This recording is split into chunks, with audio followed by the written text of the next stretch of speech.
Le Premier ministre chef de gouvernement, Amadou Ouriba, vient animer une conférence de presse.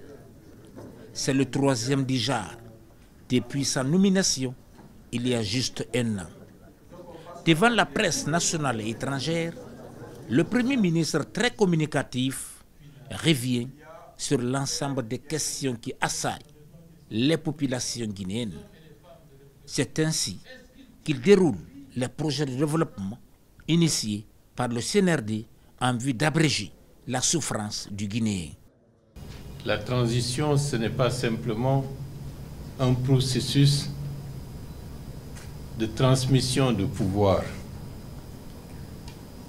Organiser des élections en quelques mois et puis laisser la place à d'autres.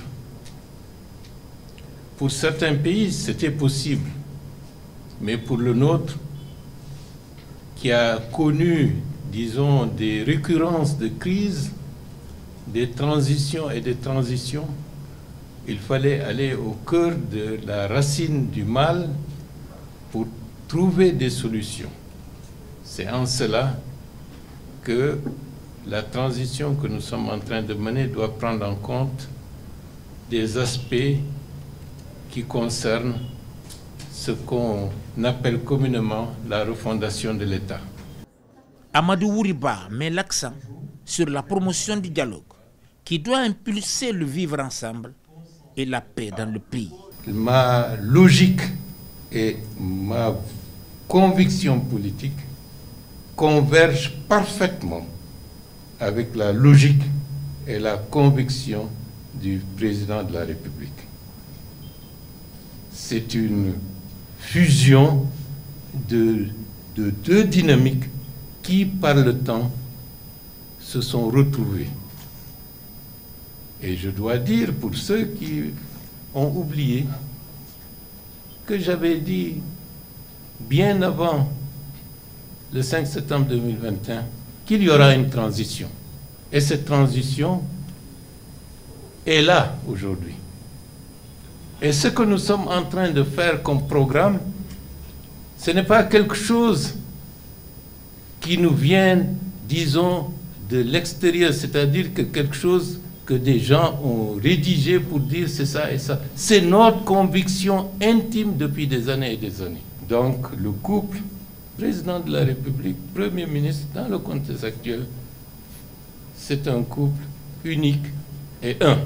Notre objectif est de transcrire dans la réalité les fondements qui sont dans le cadre de la vision politiquement exprimée par le président de la République et concrètement réalisée avec le Premier ministre et le gouvernement.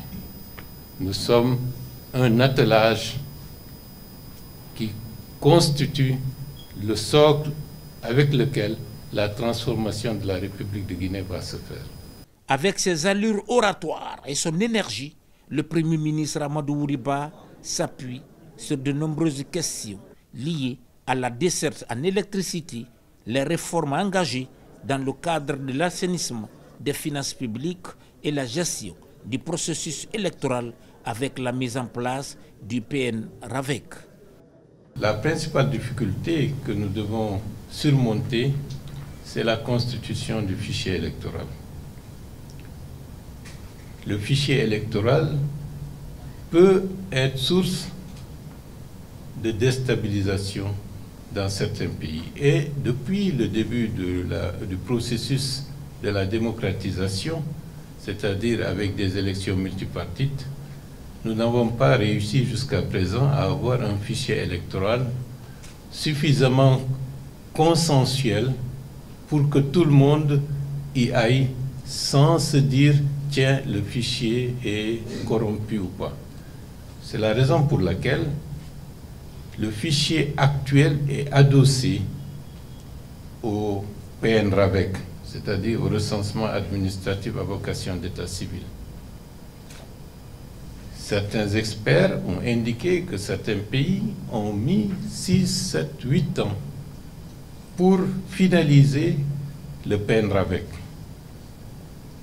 Nous sommes conscients de la difficulté Et c'est la raison pour laquelle nous avons estimé que dans le contexte actuel, la constitution du fichier électoral doit être assujettie aux modalités de mise en œuvre du PNRAVEC. C'est-à-dire qu'il faut aller avec deux dynamiques qui permettent d'avoir le fichier électoral qui permettra d'être reversé au niveau du PNRAVEC en lui facilitant une large partie des activités qui doivent être uniquement consacrées au PNRAVEC. D'où le fait que les aspects techniques, qui sont des aspects techniques qui ne sont pas du tout courants, nous amènent à aller, certes avec prudence, mais en accélérant le processus. Plusieurs questions ont été posées au Premier ministre par les journalistes présents. Il s'agit entre autres des questions relatives à la justice, aux médias, à l'aménagement des barrages hydroélectriques, le cadrage macroéconomique, la gestion des partis politiques, le sport et le partenariat entre la Guinée et le Fonds monétaire international. Et pour les prochaines immersions, nous allons rendre visite aux autres maisons de la presse pour leur dire que nous ne voulons pas aller dans un sens en négligeant certains, mais nous mettrons en compte la nécessité de l'équité. D'ici, je dois dire, à ceux de Zéro-Corée, on va leur remettre la même chose qu'à ceux de Cancan. Plus déterminé encore à impulser des réformes structurelles aux côtés du président de la République, le général Mamadi Doumbouya, le chef du gouvernement Amadou Ouriba contribue sans relâche à l'amélioration des conditions de vie des populations dans une Guinée unie et prospère.